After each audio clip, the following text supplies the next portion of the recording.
¿Cómo están, queridos amigos? Espero que muy bien. Aquí en otra lectura del segundo tomo del libro de Maurice Nicoll, Comentarios psicológicos sobre las enseñanzas de Gottlieb y Ouspensky.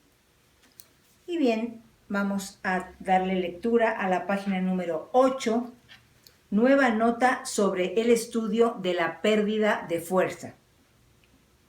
Esta noche proseguiremos con un nuevo comentario sobre la pérdida de fuerza. La última vez hemos hablado sobre la necesidad de observar cómo perdemos nuestra fuerza y de reparar en su causa. Entre otras cosas se dijo que la consideración interior es una parte del importante tema de la identificación y que la identificación es el mayor de los males de la humanidad. Voy a retomar esto, amigos. Y que la identificación es el mayor de los males para la humanidad. Mucha gente cree que preocuparse por los otros les ayudará. Hasta se imaginan que estar en un estado de preocupación, de inquietud, de ansiedad a causa de los otros es una cosa justa. Pero lo que tenemos que comprender es que esto no ayuda a nadie. Preocuparse mucho, inquietarse por otra persona que está enferma, no ayuda a quien se preocupa ni a la otra persona. El estar identificado no es ninguna ayuda. Es así como al estar identificado con otras personas, les extraemos su fuerza y las mantenemos, por así decirlo, en la prisión. E igualmente a nosotros. Es probable que ya observaran cuán fácilmente dos personas se ponen en prisión y de este modo crean su propio e inútil sufrimiento. Ahora bien, se puede perder fuerza pensando en alguien con quien se está identificado. Interiormente no nos tratamos bien los unos a los otros. Es menester liberarse uno de otro. Si pudiéramos tener una actitud correcta los unos hacia los otros, estaríamos libres los unos de los otros. Quiero decir, no estaríamos en una suerte de esclavitud. Hallar una actitud correcta significa en realidad encontrar un punto de equilibrio donde uno no está en ninguno de los opuestos. Pero la identificación con otra persona es invertir esta actitud. Como es sabido, el estado de identificación es casi la única emoción que somos capaces de experimentar. Voy a releer esto, amigos. Como es sabido, el estado de identificación es casi la única emoción que somos capaces de experimentar. Aun cuando experimento por un instante un vestigio de verdadera emoción, casi siempre se mezcla instantáneamente con alguna forma de identificación. Por ejemplo, nos atribuimos, digamos, un momentáneo sentimiento de amor hacia nosotros mismos e instantáneamente toda la situación interior queda cambiada. Claro está, si creemos que nada es superior a nosotros mismos, es en realidad imposible no identificarse de un modo u otro. Y esto resulta siempre en una pérdida de fuerza. Por medio de la identificación no llegamos a ser más conscientes unos de otros, sino al contrario, menos conscientes. Para llegar a ser más conscientes se requiere más fuerza. El objeto de este trabajo es acrecentar la conciencia. Voy a releer, amigos. El objeto de este trabajo es acrecentar la conciencia.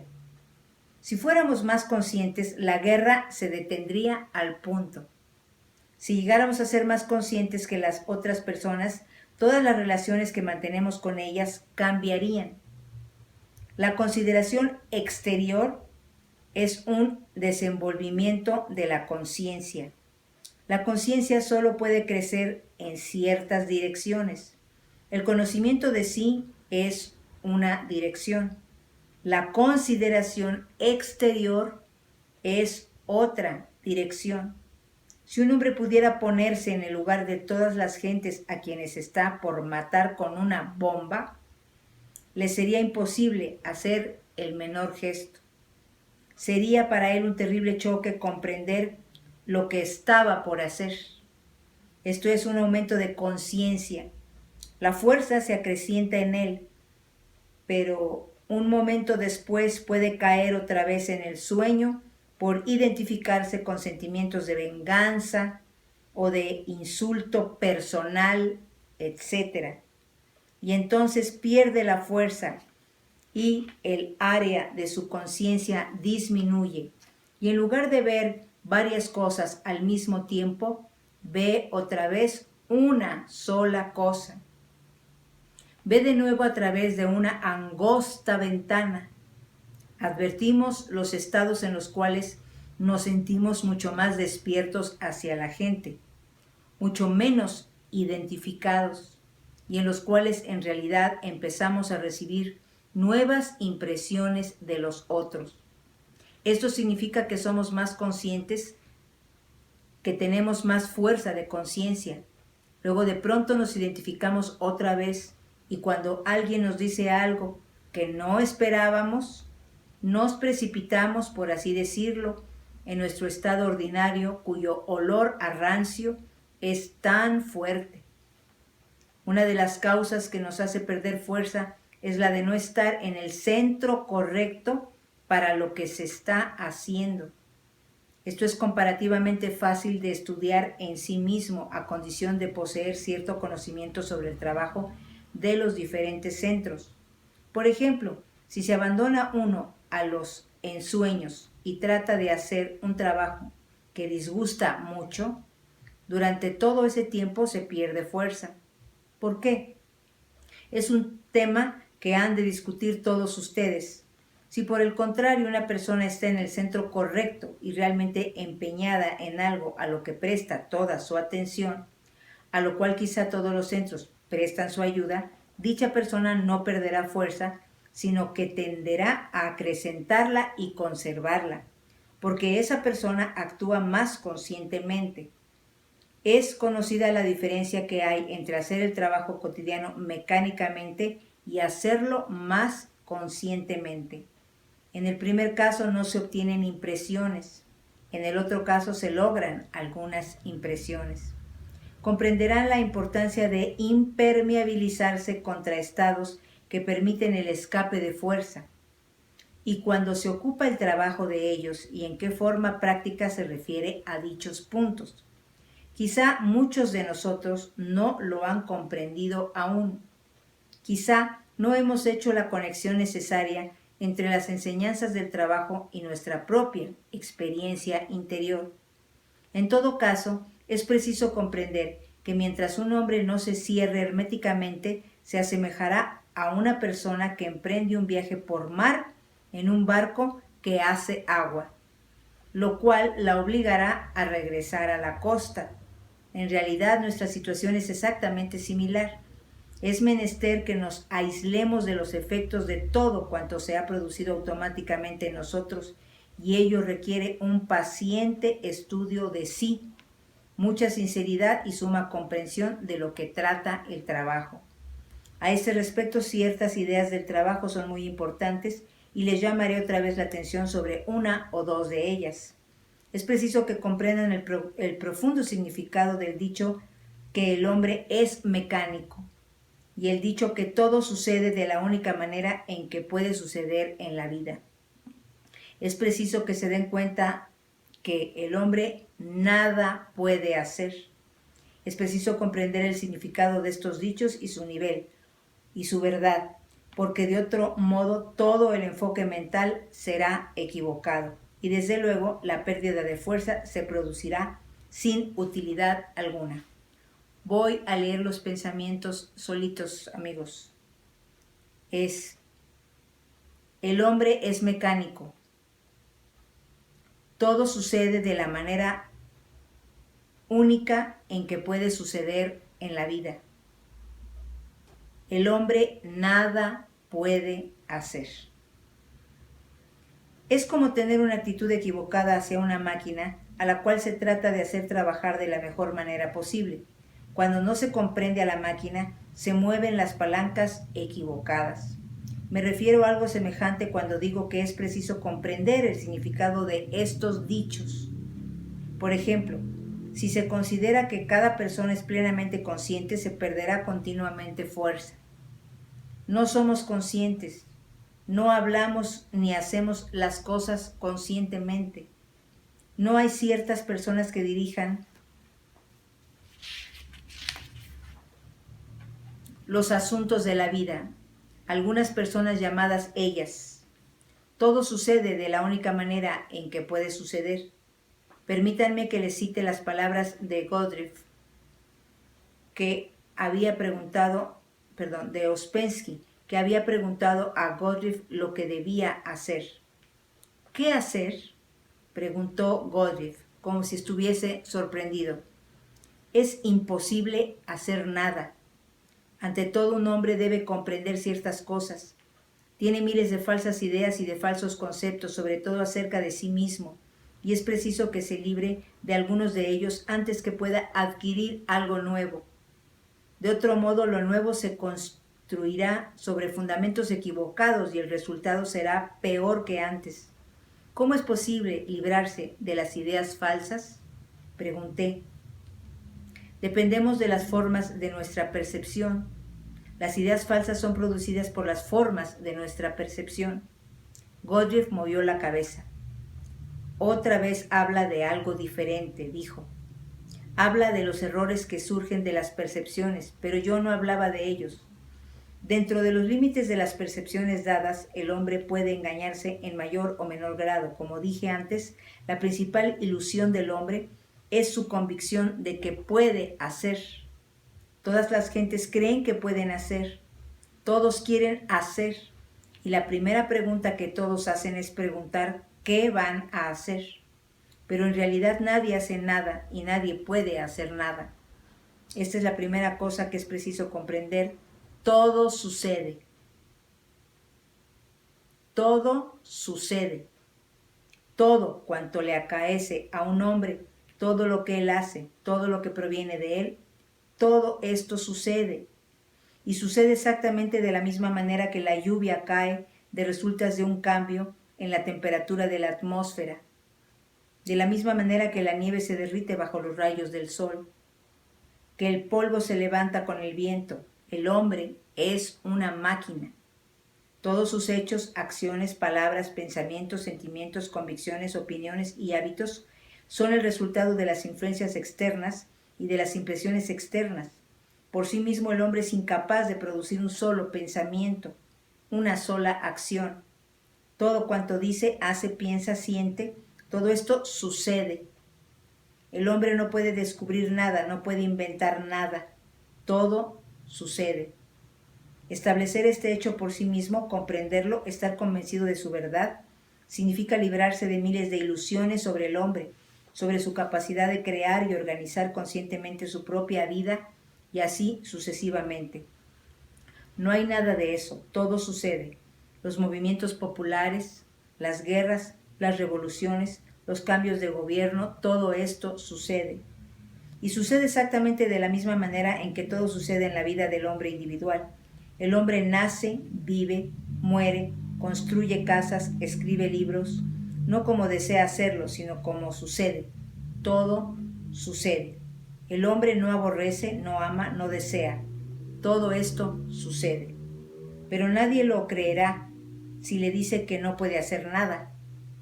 Esta es la cosa más ofensiva y más desagradable que puede decirse a la gente, y es particularmente desagradable y ofensiva porque es verdad, y nadie desea conocer la verdad. La verdad. Nos vamos a quedar en la página 11, el eneagrama número 1. Ay, qué duro, amigos, qué duro, qué duro. Qué duro.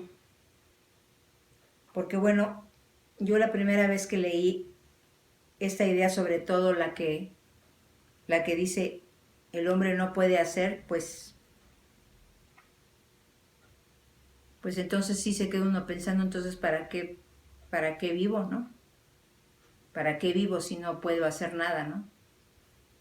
Pero pues es una reflexión muy particular. A medida que pasaron los años y yo, pues no sé, fui viendo un poco mi vida retrospectivamente, pues me di cuenta de que las cosas más importantes en mi camino me sucedieron.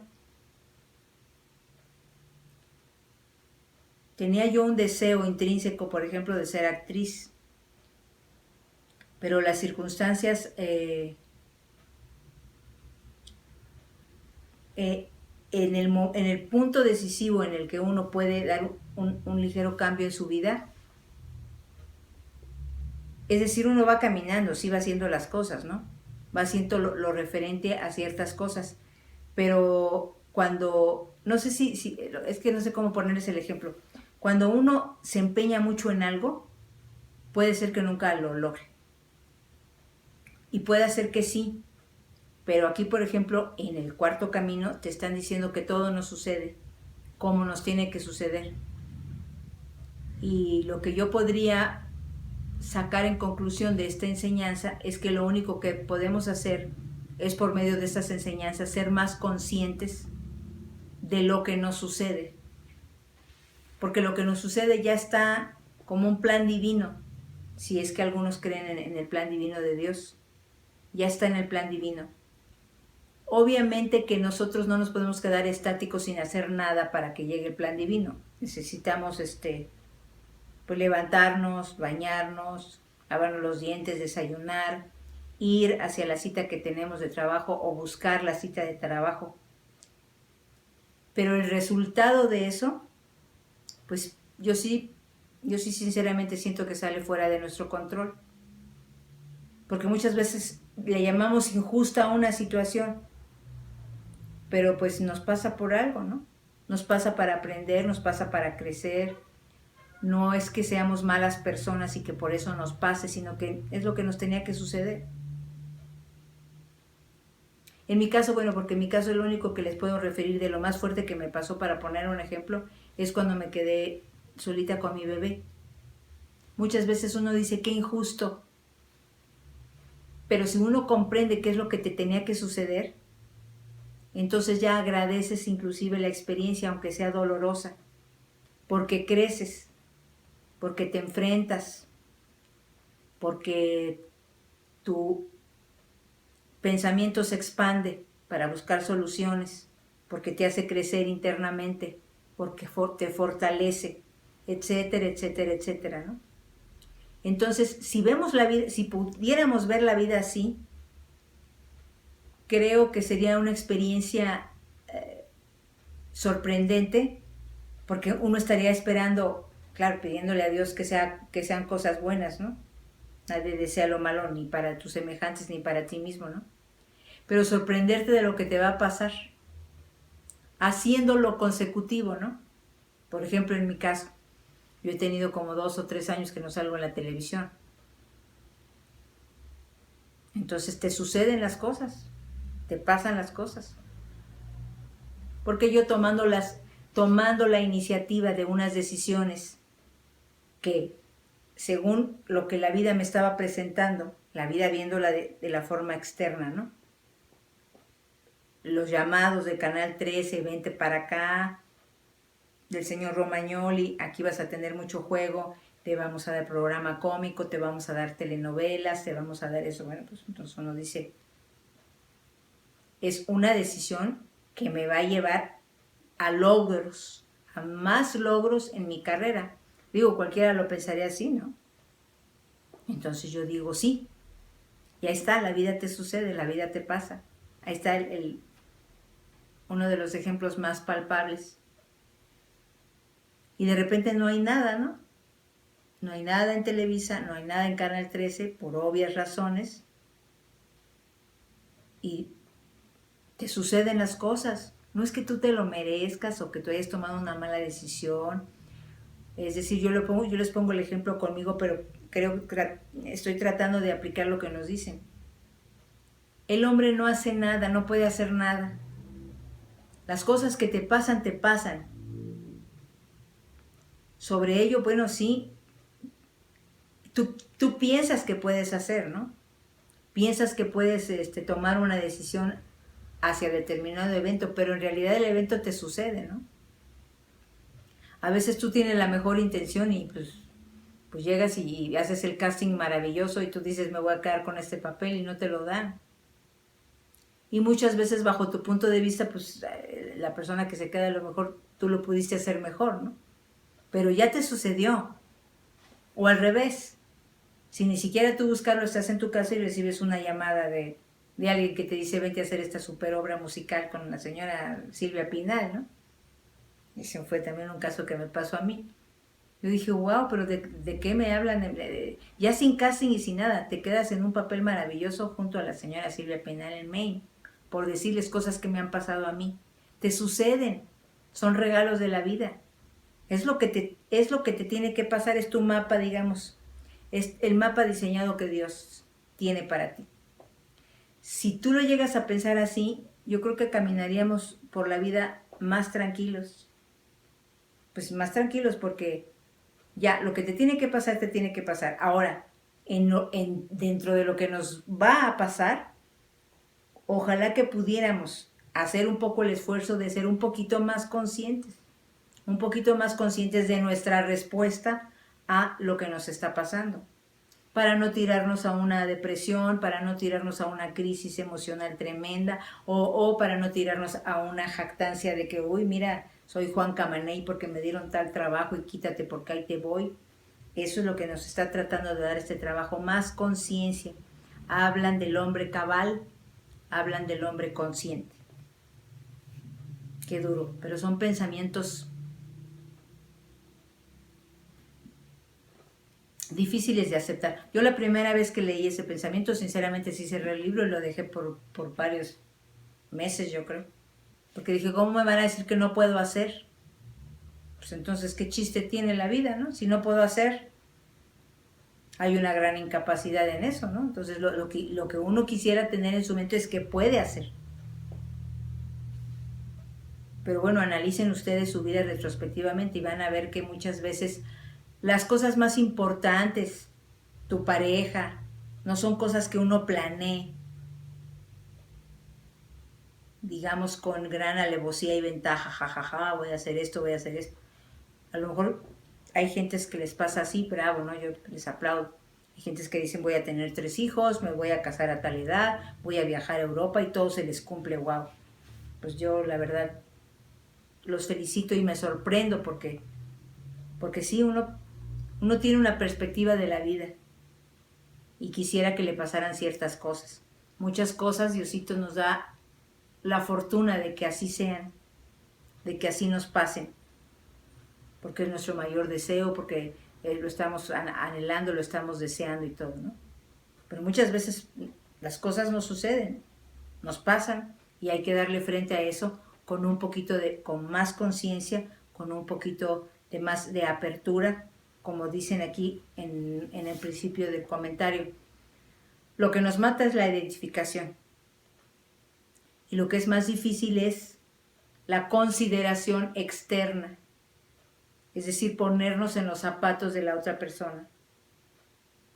Poder más o menos vislumbrar ese mismo problema, ese mismo asunto, poniéndonos, por un momento tratándonos de imaginar ser la otra persona. Quizás comprenderíamos más, quizás tendríamos más perdón hacia nosotros mismos y hacia esa persona y hacia la situación en general si pudiéramos no identificarnos con nuestro ego y con nuestra personalidad. Muchas gracias amigos por acompañarme. Nos vemos en una próxima lectura.